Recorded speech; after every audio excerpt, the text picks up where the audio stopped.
Hello दोस्त, welcome to my channel Jagdev classes.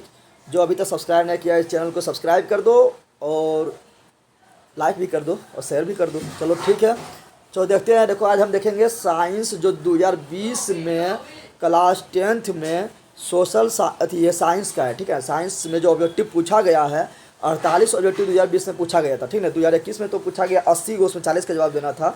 लेकिन 2020 में 48 पूछा गया था, उसमें 40 का जवाब देना था। ठीक है ना।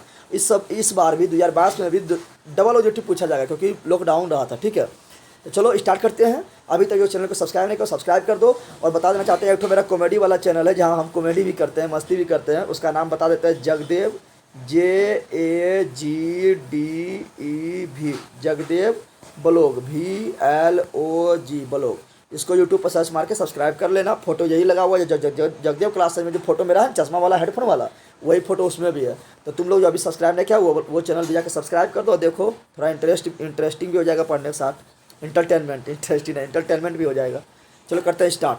और अगर आप लोग को सभी सब्जेक्ट का वीडियो पढ़ना चाहते हैं तो देखो मेरा फोटो जो है उस पर क्लिक करो, प्ले लिस्ट के ऑप्शन में जाओ। प्ले लिस्ट के ऑप्शन में जाने के बाद आप लोग को A to Z सभी सब्जेक्ट का वीडियो मिलेगा इस चैनल पर। ठीक है ना, 11th का और 10th का भी। चलो देखते हैं। फर्स्ट सीटिंग का है, फिर सेकेंड सीटिंग का लेकर आएंगे। 2021 का अपलोड कर दिए हैं।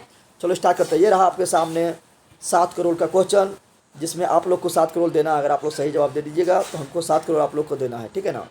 पहला क्वेश्चन ये रहा, निम्नलिखित में कौन सा लेंस का आवर्धन है। तो हम जानते हैं कि आवर्धन बराबर क्या होता है। तो आवर्धन बराबर होता है V/U। क्या होता है? V/U। अगर V/U देखो यहाँ प्लस में है, तो प्लस में है तो हो जाएगा लेंस का आवर्धन। लेकिन M बराबर अगर हम लिख देंगे -V/U लिख देंगे तो हो जाएगा दर्पण का आवर्धन। तो याद रखना, दर्पण का आवर्धन में माइनस, लेंस का आवर्धन में प्लस। ठीक है, याद रखना इतना। और दर्पण सूत्र में माइनस, देखो हम क्या बोल रहे हैं समझो। दर्पण सूत्र बोलेगा तो बोलना है 1/F 1/V प्लस 1/U। और लेंस सूत्र बोलेगा तो बोलना है 1/F 1/V माइनस 1/U। देखा, तो दर्पण सूत्र में प्लस और लेंस सूत्र में माइनस। कैसे याद रखना है? L से लेंस, L से लॉस, लॉस हो गया यानी माइनस हो गया, तो L से लेंस, L से लॉस। ठीक है ना। बढ़ते हैं नेक्स्ट क्वेश्चन की ओर। ये रहा आपके सामने पूरे 0 रुपया का क्वेश्चन। चलो जवाब दो। पहला क्वेश्चन क्या है?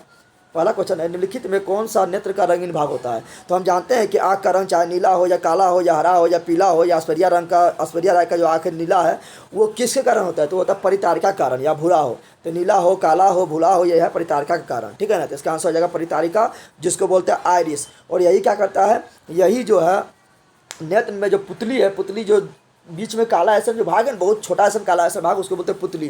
तो पुतली से कितना प्रकाश हमारे आँख में जाएगा, उसको मात्रा को नियंत्रित परितारिका करता है, उस पर दबाव डालकर। ठीक है ना। तो C नंबर सही हो जाएगा। और हमारे आँख में प्रतिबिंब बनता है रेटिना पर, रेटिना पर बनता है जिसको बोलते हैं दृष्टिपटल। और हम किसी अच्छा वस्तु को देखते हैं तो क्या बोलते हैं वाह वाह, क्या बोलते हैं? हम बोलते हैं वाह वाह, मतलब क्या आ गया? वाह से वास्तविक, उससे उल्टा, यानी हमारे आँख में बनता है वास्तविक प्रतिबिंब उल्टा प्रतिबिंब, वास्तविक प्रतिबिंब उल्टा प्रतिबिंब। और आँख तो छोटा सा होबे करता है और सब पूरा दुनिया देख रहा है, यानी आँख में हमेशा छोटा प्रतिबिंब बनता है। और हमारा आँख में जो लेंस होता है वो होता है उत्तल लेंस। क्या होता है? उत्तल लेंस, याद रखना। और कॉर्निया, नेत्र दान के समय कॉर्निया को दान दिया जाता है और हमारा आँख में जो प्रकाश प्रवेश करता है तो कॉर्निया का आकार इस तरह होता है। ठीक है ना। तो ये क्या करता है, ये जो है कॉर्निया इस तरह होता है और ये अधिकांश प्रकाश को परावर्तित यानी अधिकांश प्रकाश को कॉर्निया ही मोड़ देता है। नेक्स्ट क्वेश्चन की ओर। वायुमंडल में प्रकाश किस वर्ण का परिकिरण अधिक होता है? परिकिरण मतलब मुड़ना, मुड़ना बोले तो विचलन। तो सबसे ज़्यादा विचलन हम जानते हैं कि होता है किसका? तो होता है बैगनी का। पढ़े आप लोग ने, बैजानी ह पी नाला, पढ़े न, बैगनी, जामनी, नारंगी, नीला, नी से नीला। ठीक है ना। तो यहाँ देखो बैगनी नहीं दिया हुआ है, बैगनी नहीं दिया हुआ है तो क्या मारेंगे? नीला। यानी वायुमंडल में प्रकाश से किस वर्ण का परिकिरण सबसे अधिक होता है? तो नीला होता है। और नीला रंग का परिकिरण सबसे अधिक होने के कारण आकाश का रंग नीला दिखाई देता है। आकाश का रंग क्या दिखाई देता है? नीला। लेकिन बोलेगा कि बताओ कि अंतरिक्ष से देखेंगे तो आकाश क्या कैसा दिखाई देगा? तो अंतरिक्ष में वायुमंडल नहीं है, जब वायुमंडल नहीं है तो प्रकाश का परिकिरण नहीं होगा, जब प्रकाश का परिकिरण नहीं होगा तो अंतरिक्ष से देखने के बाद जो है पृथ्वी और आकाश काला दिखाई देता है और चंद्रमा पर से भी देखने पर काला दिखाई देगा। ठीक है, तो इसका आंसर हो जाएगा B नंबर। और सबसे कम परिकिरण किसका होता है? तो लाल का होता है। ठीक है ना। इसलिए सूर्योदय और सूर्यास्त के समय सबसे कम परिकिरण लाल का होता है और लाल सबसे कम परिकिरण होता है, यानी सबसे कम मूलता है, इसलिए लाल रंग जो है पृथ्वी पर पहुंच जाता है। इसलिए सूर्योदय और सूर्यास्त के समय हमें सूर्य लाल दिखाई देता है। ठीक है, जिसका B नंबर सही हो जाएगा। अगला क्वेश्चन अच्छा लग रहा है ना, तो लाइक करो, शेयर करो, सब्सक्राइब जरूर करो। अपने दोस्तों को भी बताओ अगर बगल में। प्रकाश से किस घटना के कारण सूर्य हमें वास्तविक सूर्योदय से लगभग 2 मिनट पूर्व दिखाई देता है?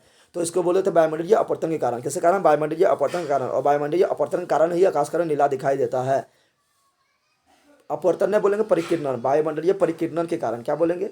वायुमंडलीय परिकिरणन के कारण प्रकाश के रंग आकाश का रंग नीला दिखाई देता है, और वायुमंडलीय अपवर्तन के कारण जो है तारे टिमटिमाते हैं, twinkle twinkle little star. Next question देखते हैं। नेक्स्ट क्वेश्चन क्या है? और इंद्रधनुष बनता है किसके कारण? तो वन विक्षेपण के कारण। अगला क्वेश्चन है कि निम्नलिखित में कौन उभयलिंगी है, बताना है। कौन उभयलिंगी है? तो केचुआ जो उभयलिंगी है, यानी केचुआ जो होता है, आप लोग देखे होंगे जो केचुआ होता है जिससे मछली फंसाने में भी हम लोग बच्चा में यूज करते थे। केचुआ यानी जो मट्टी में नहीं मिलता है, लंबे सन चेहरा ऐसा रहता है, उसको बोलते हैं केचुआ। केचुआ में जो है नर और मादा भाग, यानी उसी में नर भाग भी रहता है, उसी में मादा भाग भी रहता है, इसलिए उसको बोलते हैं उभयलिंगी, यानी दोनों लिंग पाए जाने वाला एक ही शरीर में, यानी ए नंबर सही हो जाएगा। बी अगला है और मेढक का जो हृदय होता है उसमें 3 चैम्बर होता है, याद रखना, और मछली में 2 चैम्बर होता है, ठीक है ना। और कछुआ उछुआ भी होता है, लेंग का चलने वाला में 3 वो। नेक्स्ट, निम्न में से कौन एक अवशेषी अंग है? अवशेषी अंग बोले तो वैसा, सॉरी पहले 6 नंबर रखते हैं। मेंडल ने अपने प्रयोग के लिए किस पौधे को चुना है? तो जानते हैं कि मेंडल ने अपने प्रयोग के लिए मटर के पौधे को चुना है। मटर के पौधा को चुना था। मटर का पौधा कहाँ था? तो गार्डन का मटर था, इसलिए मेंडल जो है सर्वप्रथम अनुवांशिक का खोज किया, इसलिए हम मेंडल को बोलते हैं अनुवांशिक का पिता। क्या बोलेगा? अनुवांशिक का पिता किसे कहता? तो बोलना ग्रेगर जॉन मेंडल। पूछेगा मेंडल का पूरा नाम क्या है? तो बोलना ग्रेगर जॉन मेंडल। बहुत इंपॉर्टेंट क्वेश्चन है, इसलिए तुम लोग लाइक करो। निम्नलिखित में कौन अवशेषी अंग? अवशेषी अंग मतलब वैसा अंग हमारे शरीर में जो बेकार पड़ा हुआ है, जो कोई काम का नहीं है, ठीक है ना, वो हमारे शरीर से इसको काट के निकाल देंगे तो कोई फर्क पड़ने वाला नहीं है, तो हो जाएगा अपेंडिक्स। क्या होगा? अपेंडिक्स। तो इसका आंसर हो जाएगा अपेंडिक्स, यानी अपेंडिक्स बेकार होता है, हम लोग का शरीर में पड़ा हुआ रहता है। देखते हैं ना आप लोग, जब अपेंडिक्स बढ़ जाता है तो अपेंडिक्स का ऑपरेशन होता है, उसको डॉक्टर काट के निकाल देता है, फिर दर्द होना खत्म हो जाता है, ठीक है ना। चिपको आंदोलन किससे संबंधित है? चिपको आंदोलन जो संबंधित है वो था वृक्षारोपण से, ठीक है ना।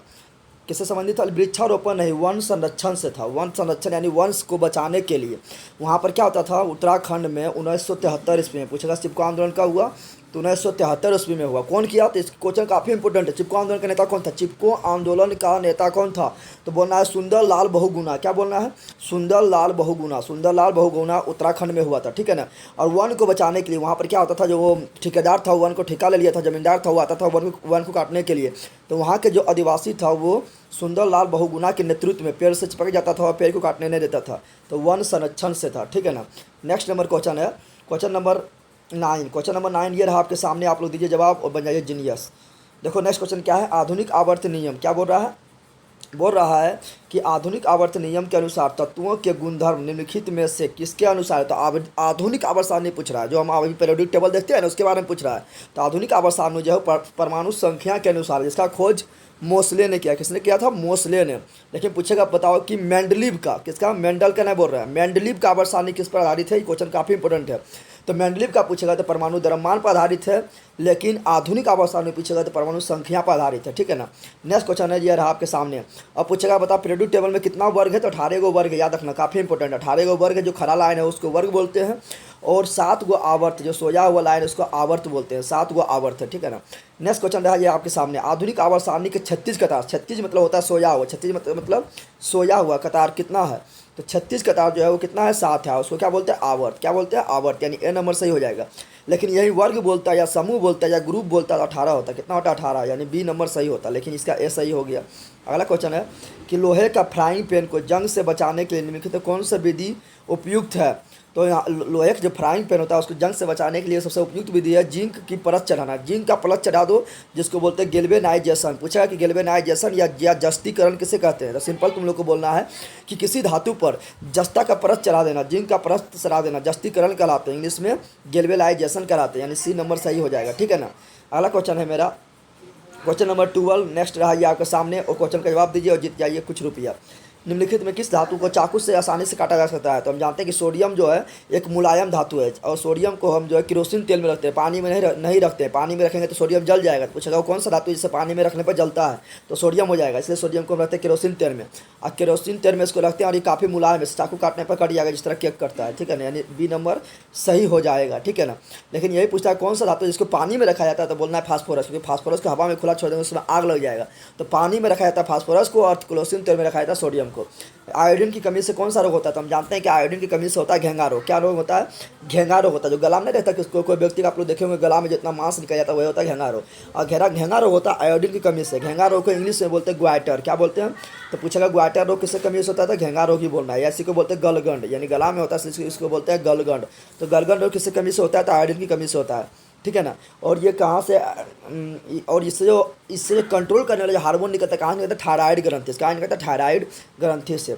निम्नलिखित में कौन पिट्यूटरी ग्रंथि, पिट्यूटरी ग्रंथि बोले तो पीयूष ग्रंथि, पिट्यूटरी ग्रंथि बोले तो पीयूष ग्रंथि, ठीक है ना, निकलने वाला हार्मोन है। तो हम जानते हैं कि पीयूष ग्रंथि से निकलने वाला हार्मोन जो हुआ है वृद्धि हार्मोन। क्या है? वृद्धि हार्मोन। यानी पीयूष ग्रंथि से अगर ज़्यादा हार्मोन निकल गया तो आदमी हो जाएगा गलतखलिया सन लंबा।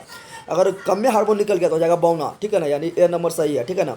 और पिट्यूटरी ग्रंथि यानी पीयूष ग्रंथि को हम बोलते हैं मास्टर ग्रंथि। क्या बोलते हैं? मास्टर ग्रंथि। क्यों बोलते हैं? क्योंकि यह सभी ग्रंथि को कंट्रोल करता है हमारे शरीर में, और ये मानव शरीर का सबसे छोटा ग्रंथि है। ऐसे तो पिनियर ग्रंथि मानव शरीर का सबसे छोटा ग्रंथि है, लेकिन तुम लोग का बुक में पिनियर ग्रंथि नहीं दिया हुआ है, तो तुम लोग को पूछेगा सबसे छोटा ग्रंथि कौन है, तो बोलना पीयूष ग्रंथि, इसको बोलते हैं पिट्यूटरी ग्रंथि। नेक्स्ट क्वेश्चन है, अमीबा में अलैंगिक जनन किस विधि द्वारा होता है? तो हम जानते हैं कि अमीबा जो है, अमीबा इस तरह होता है, फिर धीरे धीरे अपने दो भाग में टूट जाता है। दो भाग में क्या होता है? ये टूट जाता है और विखंडन होता है। ये भाग स्वतंत्र हो जाता है, ये भाग भी स्वतंत्र हो जाता है, फिर दोनों अलग जीव बन जाता है। यानी अमीबा में होता है विखंडन द्वारा जनन होता है, ठीक है ना। और ईस्ट में पूछेगा कैसा होता है? तो ईस्ट में होता है मुकुलन द्वारा। ईस्ट में कैसा होता है? मुकुलन के द्वारा होता है। और अमीबा एक कोशिकीय जीव है जिसका आकार फिक्स नहीं होता है, ठीक है ना। और यह अपने कुतपाड़ की मदद से भोजन को ग्रहण करता है, ठीक है। अच्छा लग रहा तो लाइक करो, शेयर करो, तुम लोग सब्सक्राइब भी करो यार। Question number 16। क्वेश्चन नंबर 16 मेरा क्या है? देखो, फूल का कौन सा भाग फल में बदलता है? तो जानते हैं कि फूल का जो भाग होता है अंडाशय जो होता है वो फल में बदलता है, बीजांड जो होता है बीज में बदलता है। तो पूछेगा बताओ फूल का कौन सा भाग फल में बदलता है? तो बोलना अंडा, यानी अंडाशय बदलता है। और पूछेगा कौन भाग बीज में बदलता है? तो बोलना बीजांड। और फूल में जो पुरुष भाग होता है उसको पुंकेसर बोलते हैं। काफ़ी इंपॉर्टेंट क्वेश्चन है। पूछेगा बताओ कि फूल में जो पुरुष भाग होता है उसको क्या बोलते हैं? तो पुंकेसर। पूछेगा फूल में जो स्त्री भाग होता है उसको क्या बोलते हैं? उसको बोलते हैं स्त्री केसर। क्या बोलते हैं? स्त्री केसर बोलते हैं, ठीक है ना। और पूछेगा बता परागकण जो होता है, जो फूल को छूने पर जो लाल पीला हरा जो देखते हो दाना दाना से हाथ में लग जाता है, उसको क्या बोलते हैं? उसको बोलते हैं परागकण। तो परागकण कहाँ पाया जाता है? तो परागकोश पर पाया जाता है, ठीक है ना। जब हम पढ़ाएंगे जनन चैप्टर में तो आप लोग को पिक्चर दिखा के काफ़ी अच्छी तरह बताएंगे, टेंशन मत लेना है। अगला क्वेश्चन है, कितना नंबर क्वेश्चन है? Question number 17। क्वेश्चन नंबर 17 में थोड़ा हमको दिखाना पड़ेगा। इसमें क्वेश्चन नंबर जो है ये है 17 नंबर, थोड़ा यहाँ दिखाने में नहीं बन रहा है, थोड़ा प्रैक्टिकल दिखाना है। ये फ्लेमिंग के बाएं हस्त नियम के अनुसार होगा। जब पश्चिम की ओर परिक्षेपित कोई धनावेशित करें, धारा की दिशा किधर है? पश्चिम की ओर है, ठीक है ना। और बोल रहा है क्या कि किसी चुंबकीय क्षेत्र द्वारा, कोई चुंबक क्षेत्र के द्वारा उत्तर की ओर विक्षेपित होता है। नहीं, बल किधर लगता है? तो उत्तर की ओर। किधर लगता है बल? उत्तर की ओर। तो जब अपना फ्लेमिंग के दाएं हस्त नियम लगा के जब आप ये निकालिएगा तो आपका जो है जो बीच वाला जो है तर्जनी उंगली ऊपर आ जाएगा, यानी कहाँ आएगा? स्क्रीन के ऊपर आएगा यहाँ, ठीक है ना। तो यह हो जाएगा ऊपरी मुख। क्या हो जाएगा? ऊपरी मुख, ठीक है ना। नेक्स्ट क्वेश्चन मेरा है क्वेश्चन नंबर 18 नंबर क्वेश्चन क्या? हमारे घरों में विद्युत आपूर्ति की जाती है तो वो कितना वोल्ट का होता है? तो हमारे घर में जो विद्युत आपूर्ति की जाती है वो 220 वोल्ट का होता है। कितना होता है? 220 वोल्ट और 50 हर्ट्ज, याद रखना। 220 वोल्ट और 50 हर्ट्ज का होता है। हमारे घर में जो होता है वो होता है एसी। क्या होता है? एसी होता है, ठीक है ना। अगला, गर्म जल प्राप्त करने के लिए हम सौर जल तापक का उपयोग किस दिन नहीं कर सकते? तो सिंपल बात है, जिन दिन बादल रहेगा उस दिन धूप आएगा नहीं। जब धूप नहीं आएगा तो क्या? तो जो प्रकाश ऊर्जा है वो जो उष्मा ऊर्जा नहीं बदलेगा, यानी बादल वाले दिन में हम नहीं कर सकते हैं, ठीक है ना। यानी बी नंबर सही हो जाएगा। नेक्स्ट नंबर क्वेश्चन है क्वेश्चन नंबर 20। क्वेश्चन नंबर 20 देखो, ये आपके सामने, जवाब दीजिए और जीत जाइए -10 टका। निम्न में से कौन सा ऊर्जा स्रोत सौर ऊर्जा के व्युत्पन्न नहीं है? बताना है। सौर ऊर्जा से कौन सा प्राप्त नहीं होता है? तो भूतापीय, यानी भूमि तपता है तो उससे जो ऊर्जा प्राप्त होता है उसको भूतापीय, यानी सूर्य से तपता है। नाभिकीय ऊर्जा, नाभिकीय ऊर्जा पूछ रहा है कि नाभिकीय ऊर्जा होगा। तो नाभिकीय ऊर्जा जो है ये यूरेनियम से निकलता है। किससे निकलता है? जैसे परमाणु बम हो गया, परमाणु बम को फोड़ते हैं तो क्या है? नाभिकीय ऊर्जा है, ठीक है ना। यानी नाभिकीय ऊर्जा है वो निकलता है यूरेनियम से, यानी इसमें सूर्य का कोई भी योगदान नहीं है। तो सी नंबर सही हो जाएगा। अब बोलेगा आप लोग पवन ऊर्जा में तो सूर्य का भी योगदान नहीं, लेकिन पवन ऊर्जा में सूर्य का योगदान है, क्योंकि जब सूर्य के ताप के कारण, सूर्य के उष्मा के कारण हवा क्या होता है? गर्म हवा गर्म होता है, तो वो गर्म हवा ठंडा की ओर दौड़ता है, ठंडा की ओर दौड़ता है। तो गर्म हवा ठंडा की ओर, ठंडी हवा गर्म की ओर दौड़ता है। किसके कारण? तो यही उष्मा के कारण। जब हवा गर्म नहीं होगा तो हवा एक स्थान से दूसरी स्थान की ओर नहीं दौड़ेगा। इसलिए हम देखते हैं ठंडा की गर्मी के मौसम में ज़्यादा आंधी आता है, ठंडा के मौसम में आंधी नहीं आता है, क्योंकि हवा गर्म होता है तो दौड़ता है ज़्यादा। नेक्स्ट क्वेश्चन नंबर रहा, नेक्स्ट ये रहा आपके सामने और जवाब दीजिए। ये रहा क्वेश्चन नंबर नेक्स्ट आपके सामने। क्या बोल रहा है, दर्पण के सामने किसी भी दूर पर स्थित वस्तु का प्रतिबिंब सीधा प्रतीत होता है, वह दर्पण है। बोल रहा है कि दर्पण के सामने किसी भी दूरी पर वस्तु को रख दे लेकिन वह हमेशा सीधा दिखाई देता है, तो कौन दर्पण होगा बताना है। दर्पण के सामने किसी भी दूरी पर स्थित वस्तु का प्रतिबिंब सीधा प्रतीत होता है तो वह दर्पण है। तो वह दर्पण कौन है बताना है। तो हम जानते हैं कि उत्तल दर्पण के समतल दर्पण के सामने वस्तु को कहीं भी रखेंगे तो हमेशा प्रतिबिंब बनता है, आभासी बनता है, सीधा बनता है, ठीक है ना। आभासी बनता है, सीधा बनता है, दर्पण के पीछे बनता है, ठीक है ना। यानी तो हो जाएगा समतल दर्पण। और हम जानते हैं कि उत्तल दर्पण में भी क्या बोल रहे हैं, यहाँ उत्तल दर्पण बनाते हैं, उत्तल दर्पण में भी प्रतिबिंब को वस्तु को प्रतिबिंब के सामने, वस्तु को दर्पण के सामने कहीं भी रखेंगे, प्रतिबिंब जो हमेशा सीधा बनेगा, आभासी बनेगा और हमेशा छोटा बनेगा। यानी दोनों दर्पण होगा। यहाँ ए दे दिया, गलती दे दिया, क्योंकि यहाँ बोल रहा है कि दर्पण के सामने किसी भी दूर पर स्थित वस्तु का प्रतिबिंब सीधा प्रतीत होता है तो वह दर्पण कौन है, तो समतल उत्तल दोनों होगा। हाँ, बोलता सीधा प्रतीत होता है और बराबर बनता है तब होता समतल दर्पण। अब बोलता सीधा प्रतीत होता है और हमेशा छोटा बनता है तब होता उत्तल दर्पण। लेकिन यहाँ पर न तो छोटा बोला न तो बड़ा बोला, न तो बराबर बोला, तो दोनों हो जाएगा, डी नंबर सही। और अवतल दर्पण में सब तरह का प्रतिबिंब बनता है, बड़ा, छोटा, बराबर, उल्टा, सीधा, काल्पनिक, वास्तविक। दर्पण के सामने, दर्पण के पीछे से वो अवतल दर्पण को बोलते हैं ऑलराउंडर दर्पण। अगला क्वेश्चन है मेरा, किसी कार का अग्रदीप्त समझते हैं, जो आगे में हेडलाइटवा होता है उसी को। अग्रदीप्त में प्रयुक्त दर्पण निम्नलिखित में कौन होता है, तो होता है अवतल दर्पण। अग्रदीप्त में कौन दर्पण होता है, अवतल दर्पण। डॉक्टर द्वारा नाक, कान, दांत, गला आदि के जांच में कौन दर्पण का प्रयोग करते हैं, अवतल दर्पण। गाड़ी के हेडलाइट एवं सर्च लाइट में कौन होता है, अवतल दर्पण। सौर भट्टी में कौन दर्पण होता है, अवतल दर्पण में। सौर कुकर में कौन दर्पण होता है, अवतल दर्पण। इससे में पूछेगा कि बताओ कि दाढ़ी बनाने में कौन दर्पण होता है, तो अवतल दर्पण। लेकिन एक चीज़ होता है अवतल दर्पण कहाँ पर, तो पीछे के वस्तु देखने के लिए, वाहन में साइड मिरर के रूप में पीछे के वस्तु देखने के लिए उत्तल दर्पण का यूज करते हैं। जिसका आंसर हो जाएगा ए नंबर। नेक्स्ट नंबर क्वेश्चन है, क्वेश्चन नंबर 23। क्वेश्चन नंबर 23 यह है कि बोरा निम्नलिखित में किसका अपवर्तनांक सबसे अधिक है। सिंपल बात है, जिसका जो सबसे ज़्यादा कठोर होगा, जिसका घनत्व सबसे ज़्यादा होगा, उसका अपवर्तनांक सबसे ज़्यादा होगा। तो हम जानते हैं कि हीरा दुनिया का सबसे कठोर पदार्थ है, इसलिए हीरा क्या अपवर्तनांक क्या होगा, सबसे अधिक होगा, ठीक है ना।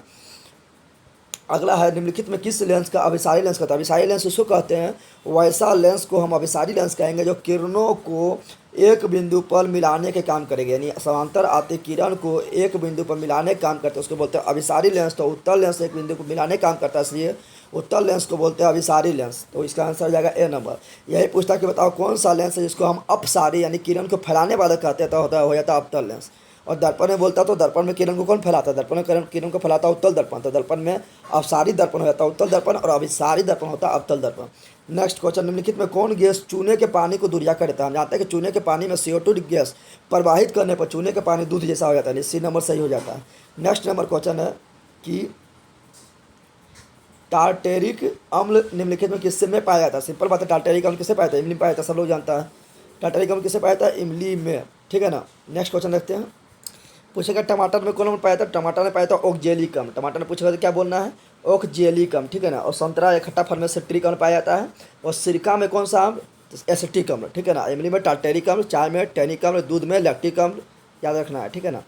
नेक्स्ट क्वेश्चन ये रहा आपके सामने, जिप्सम का रासायनिक सूत्र क्या होता है। हम जानते हैं कि जिप्सम का रासायनिक सूत्र होता है CaSO4 × 2H2O।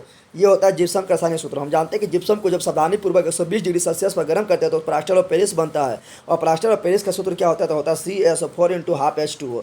तो प्लास्टर ऑफ पेरिस बोलता तो ए नंबर सही होता है, लेकिन यहाँ जिप्सम बोल रहा है तो बी नंबर सही होगा, ठीक है ना। और प्लास्टर ऑफ पेरिस का एक सूत्र और होता है, जहाँ पर मान लो कि हम इसमें कर देंगे, इसमें कर दें 2 से गुना, इसमें भी 2 से गुना करेंगे तो 2 से क्या होगा, 2 कट जाएगा तो हो जाएगा CaSO4 × 2H2O।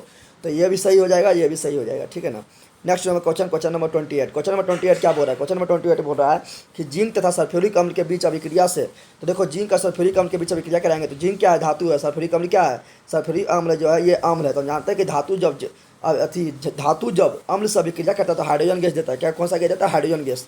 तो कौन सा गैस देगा, हाइड्रोजन गैस, यानी सी नंबर सही हो जाएगा, ठीक है ना। और जब अम्ल और भस्म आपस में अभिक्रिया करता है तो लवण और जल बनाता है, इसी अभिक्रिया को उदासीनीकरण अभिक्रिया कहते हैं, ये भी याद रखना। नेक्स्ट नंबर क्वेश्चन, अमीबा अपना भोजन का कैसे पकड़ता है। तो हम जानते हैं कि अमीबा अपना भोजन जो है कुटपाट की मदद से पकड़ता है, ठीक है ना। कुटपाट की मदद से पकड़ता है। और अमीबा जो का आकार निश्चित नहीं होता, अमीबा में द्विविखंडन होता है, यानी उसका शरीर टूट के एक अलग जीव बनाता है, यानी सी नंबर सही हो जाएगा। कौन सा एंजाइम वसा पर क्रिया करता है, तो हम जानते हैं कि लापे एंजाइम जो वसा पर क्रिया करता है, ठीक है ना। ट्रिप्सिन एंजाइम जो प्रोटीन का पाचन करता है, ट्रिप्सिन एंजाइम जो है ये भी प्रोटीन का पाचन करता है। और एमाइलेज एंजाइम जो है कार्बोहाइड्रेट का पाचन करता है, याद रखना। नेक्स्ट क्वेश्चन है क्वेश्चन नंबर 31। क्वेश्चन नंबर 31 क्या है, किस प्रकार के श्वसन से अधिक ऊर्जा मुक्त होता है। तो हम जानते हैं कि वायवीय श्वसन जो है ऑक्सीजन की मदद में होने वाला, पूछेगा वायवीय श्वसन किसे कहते हैं, तो बोलना कि ऑक्सीजन की उपस्थिति में होने वाले श्वसन को हम वायवीय श्वसन कहते हैं या कहते हैं, ठीक है ना। और ऑक्सीजन की उपस्थिति में होने वाले, ऑक्सीजन की अनुपस्थिति में होने वाले श्वसन को अवायवीय श्वसन कहते हैं। तो अवायवीय श्वसन में जो है उतना ऊर्जा मुक्त नहीं होता है, लेकिन वायवीय श्वसन में बहुत ज़्यादा ऊर्जा मुक्त होता है, 38 ATP ऊर्जा मुक्त होता है, ठीक है ना, 38 ATP ऊर्जा। और वायवीय श्वसन में जो ग्लूकोज होता है बदलता है CO2 H2O और ऊर्जा में बदलता है। लेकिन अवायवीय श्वसन में जो है ग्लूकोज जो बदल जाता है किसमें, तो इथेनॉल में बदलता है, CO2 में बदलता है, ठीक है ना। और वायवीय श्वसन कहाँ होता है, तो वायवीय श्वसन होता है ईस्ट में, इतना याद रखना है। अगला मछली का श्वसन अंग क्या है, तो हम जानते हैं कि मछली का श्वसन अंग गिल्स होता है। क्या होता है, मछली का श्वसन अंग गिल्स होता है। और कीट फतिंगा का श्वसन अंग यानी तलचट्टा वगैरह का श्वसन अंग क्या होगा, तो तलचट्टा वगैरह का श्वसन अंग होगा ट्रेकिया, क्या होगा, ट्रेकिया होगा। और मेढक का श्वसन अंग क्या होगा, तो मेढक का श्वसन होगा त्वचा होगा और फेफड़ा होगा, ठीक है ना। और गिल्स होता है, यानी तीनों श्वास लेता है। और मनुष्य का होता है फेफड़ा। आगे बढ़ते हैं। अस्टोमाटा के खुलने और बंद होने की क्रिया को नियंत्रित कौन करता है, तो हम जानते हैं कि अस्टोमाटा को खुलने यानी पेड़ पौधा में जो छिद्र होता है उसको बोलते हैं अस्टोमाटा। क्या बोलते हैं, अस्टोमाटा बोलते हैं। और उसी के द्वारा क्या करता है, पेड़ पौधा जो है ऑक्सीजन लेता है, CO2 लेता है, ऑक्सीजन छोड़ता है, ठीक है ना। और इसको नियंत्रित करने वाला जो होता है उसको बोलते हैं द्वार कोशिका, यानी द्वारपाल के रूप में काम करता है। नेक्स्ट क्वेश्चन है कि निम्न में से कौन वृक्क की रचनात्मक एवं क्रियात्मक इकाई है। तो हम जानते हैं कि वृक्क का जो रचनात्मक एवं क्रियात्मक इकाई है वो है नेफ्रॉन। क्या है, वो नेफ्रॉन है, ठीक है ना। और पूछेगा बताओ कि तंत्र का रचनात्मक एवं क्रियात्मक इकाई क्या है, तो बोलना है न्यूरॉन। अब पूछेगा मानव शरीर का रचनात्मक एवं क्रियात्मक इकाई क्या है, तो बोलना है कोशिका, ठीक है ना। नेक्स्ट क्वेश्चन ये रहा आपके सामने 35 नंबर क्वेश्चन। 35 नंबर क्वेश्चन क्या बोल रहा है कि मानव का प्रमुख उत्सर्जी अंग क्या है। तो हम जानते हैं कि मानव जो है उसका सबसे प्रमुख उत्सर्जी अंग है वृक्क को ही बोलते हैं किडनी को ही बोलते हैं गुर्दा, यानी ए नंबर सही हो जाएगा। वृक्क का रचनात्मक क्रियात्मक इकाई क्या है, तो नेफ्रॉन है। और हमारे शरीर में एक जोड़ी वृक्क पाया जाता है, यानी 2 पाया जाता है। एंड्रोजन क्या है, तो एंड्रोजन जो है, देखो एंड्रोजन जो है ये नर लिंग हार्मोन है, यानी पुरुष हार्मोन है, ठीक है ना। तो क्वेश्चन आएगा बता एंड्रोजन और टेस्टोस्टेरोन, क्या बोल रहे हैं, एंड्रोजन और टेस्टोस्टेरोन कैसा हार्मोन है, तो बोलना है पुरुष हार्मोन। क्या बोलना है, पुरुष हार्मोन। और पूछेगा एस्ट्रोजन कैसा हार्मोन है, एस्ट्रो बोल रहे हैं, क्या बोल रहे हैं, एस्ट्रो। तो एस्ट्रोजन पूछेगा तो बोलना है मादा रिंग हार्मोन। तो याद रखना है, क्वेश्चन बार बार आता है। अगला क्वेश्चन है 37 नंबर क्वेश्चन की विद्युत प्रतिरोधकता का सही मात्रक क्या है। तो विद्युत प्रतिरोधकता बोल रहा है, प्रतिरोधकता। तो प्रतिरोधकता बोलेगा तो बोलना है ओम मीटर। क्या बोलना है, ओम मीटर। लेकिन प्रतिरोध बोलेगा तो बोलना है ओम। प्रतिरोध का सही मात्रक ओम होता है, प्रतिरोधकता का सही मात्रक ओम मीटर होता है, ठीक है ना। नेक्स्ट क्वेश्चन, निम्नलिखित में से कौन सा विद्युत का सबसे अच्छा चालक है। तो हम जानते हैं कि विद्युत का सबसे अच्छा चालक कौन होता है, चांदी होता है। कौन होता है, चांदी होता है। और हीटर में किसका तार होता है, तो नाइक्रोम का तार होता है। विद्युत बल्ब का फिलामेंट किसका बना होता है, टंगस्टन का बना होता है। अगला क्वेश्चन है कि विद्युत धारा का चुंबकीय प्रभाव का खोज किसने किया था। हम जानते हैं कि विद्युत धारा का चुंबकीय प्रभाव का खोज ओरस्टेड नामक वैज्ञानिक ने किया था। किसने किया था, ओरस्टेड नामक वैज्ञानिक ने किया था। और जो तुम्हारा अथी है, क्या बोलते हैं उसको, ट्रांसफार्मर जो है, ठीक है ना, या बोले डायनेमो है, उसका खोज किसने किया, तो फैराडे ने किया था, ठीक है ना। क्या बोले, या जनरेटर बोले, उसका खोज किसने किया, तो फैराडे ने किया था, ठीक है। नेक्स्ट क्वेश्चन है एम्पियर किसका सही मात्रक है, तो एम्पियर है विद्युत धारा का सही मात्रक, ठीक है। नेक्स्ट क्वेश्चन है कि विद्युत मोटर परिवर्तित करता था। तो विद्युत मोटर जो है विद्युत ऊर्जा को, क्या बोल रहे हैं, विद्युत मोटर जो है, ठीक है ना, वो विद्युत ऊर्जा को यांत्रिक ऊर्जा में बदलता है, ठीक है ना। तो विद्युत मोटर, देखो आगे विद्युत से स्टार्ट करना है। तो विद्युत मोटर विद्युत ऊर्जा को यांत्रिक ऊर्जा में बदलता है, जबकि डायनेमो जो है यांत्रिक ऊर्जा को विद्युत ऊर्जा में बदलता है। देखो फिर बता रहे हैं, कन्फ्यूजन ना होना चाहिए। विद्युत मोटर है तो विद्युत से स्टार्ट हुआ, तो विद्युत से हम स्टार्ट करेंगे। तो विद्युत ऊर्जा को यांत्रिक ऊर्जा में बदलता है। इसका उल्टा पूछ देगा कि यांत्रिक ऊर्जा को विद्युत में कौन बदलता है, तो बोलना डायनेमो। नेक्स्ट क्वेश्चन है मेरा, और डायनेमो जो है, ठीक है ना, डायनेमो जो है वो डायनेमो जो होता है वो क्या बोलते हैं उसको, हाँ, फ्लेमिंग के दाएं हस्त नियम के अनुसार काम करता है। और जो विद्युत मोटर होता है वो फ्लेमिंग के बाएं हस्त के नियम के अनुसार काम करता है। यार कैसे रखना है, क्योंकि हम जानते हैं कि जनरेटर में क्या होता है, डायनेमो। तो जनरेटर जो है वो उसको स्टार्ट करना ज़्यादा ताकत लगता है। ज़्यादा ताकत किससे मिलेगा, तो दाहिना हाथ से ज़्यादा ताकत मिलेगा। इसलिए जनरेटर में फ्लेमिंग के दाएं हस्त नियम पर काम करता है। मोटर को खाली स्विच टिप देंगे तो स्विच टिपने में बाएं हाथ का कभी काम ना है, इतना आसानी से हो जाएगा। यानी जो मोटर है वो क्या किस पर काम करेगा, तो विद्युत के फ्लेमिंग का बाएं हस्त नियम। निम्नलिखित में कौन सबसे कम अभिक्रियाशील धातु है। तो सिंपल बात है, जो सबसे नीचे आएगा, हम पढ़ाए थे आप लोग को, potassium, calcium, sodium, magnesium, aluminium, zinc, लोहा, टीन, लेड, हाइड्रोजन, कॉपर, चांदी, सोना, प्लेटिनम। सबसे नीचे कौन आया, तो बोले था अभी जितना बोले सब उसमें सबसे नीचे कौन आया। तो फिर से बोलते हैं हम, देखो potassium, calcium, sodium, magnesium, aluminium, zinc, लोहा। जिंक के नीचे आ रहा लोहा, यानी सी नंबर सही होगा, ठीक है ना। अगला क्वेश्चन है कि कार्बन की परमाणु संख्या कितना होता है। तो हम जानते हैं कि कार्बन की परमाणु संख्या कितना होता है, 6 होता है। कितना होता है, 6 होता है। कार्बन एक धातु है, इसका संयोजकता 4 होता है। कार्बन का 3 अप्रूप होता है, एक होता है हीरा, एक होता है ग्रेफाइट, एक होता है फुलेली, ठीक है ना। चलो आप देखते हैं नेक्स्ट क्वेश्चन, ये रहा आपके सामने नेक्स्ट क्वेश्चन। जवाब दीजिए और जीत जाइए 7 करोड़ रुपया और हम और यहाँ पहुँचा दीजिए। अगला क्वेश्चन जो है वो है असंतृप्त हाइड्रोकार्बन, जिसमें कार्बन परमाणुओं के विस्तीर्ण आवरण होते हुए क्या कहलाते हैं। तो वो कहलाते हैं एल्काइन। क्या कहलाते हैं, एल्काइन कहलाते हैं। त्रि आवरण यानी ट्रिपल बॉन्ड रहेगा तो एल्काइन कहलाएगा।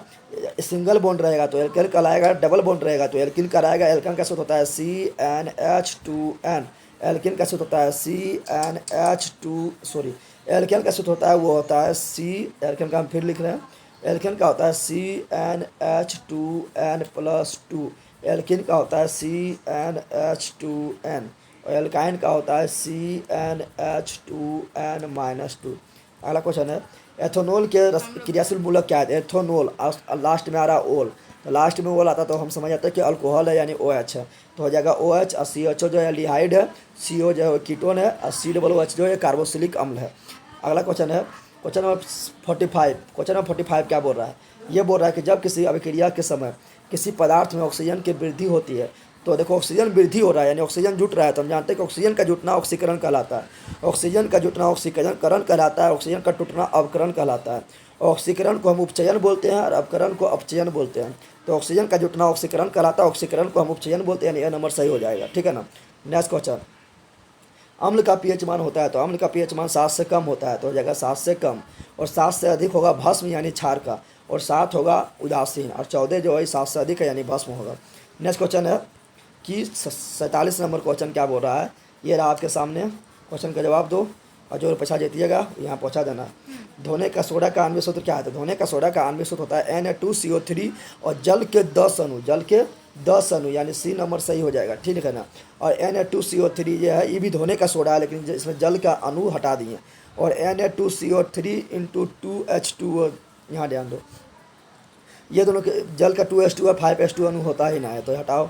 अगला नंबर है मधुमक्खी का डंक एक अम्ल छोड़ता है। हम जानते हैं कि मधुमक्खी या चींटी काटता है तो हम लोग का शरीर में दर्द होने लगता है। क्यों दर्द होता है, क्योंकि वो एक अम्ल छोड़ देता है हम लोग के शरीर में, जिसके कारण दर्द एवं जलन होता है। तो उस अम्ल को बोलते हैं क्या, उस अम्ल को बोलते हैं मेथोनोइक अम्ल या बोलते हैं फार्मिक अम्ल। मेथोनोइक अम्ल आईपीएससी नाम है और फार्मिक अम्ल व्यापारिक नाम है। तो क्या जाएगा, मेथोनोइक अम्ल। एथेनोइक अम्ल पाया जाता है सिरका में, जिसको बोलते हैं सिट्रिक अम्ल। क्या बोलते हैं, सिट्रिक अम्ल। और जैविक अम्ल पाया जाता है टमाटर में। कहाँ पाया जाता है, टमाटर में। और सिट्रिक अम्ल पाया जाता है खट्टे फलों में, खट्टो जैसे नींबू संतरा में। तो इस तरह खत्म हुआ तुम लोग का 48 क्वेश्चन। और जो भी पगला अभी तक सब्सक्राइब नहीं किया वो सब्सक्राइब कर दो, लाइक करो, शेयर करो ज़रूर, नहीं तो जो है आएंगे गांव तुम्हारा तो बहुत पीटेंगे, ठीक है ना। सब्सक्राइब कर दो। मिलते हैं नेक्स्ट वीडियो में। जय हिंद, जय भारत, जय Bihar. Thanks, best of luck.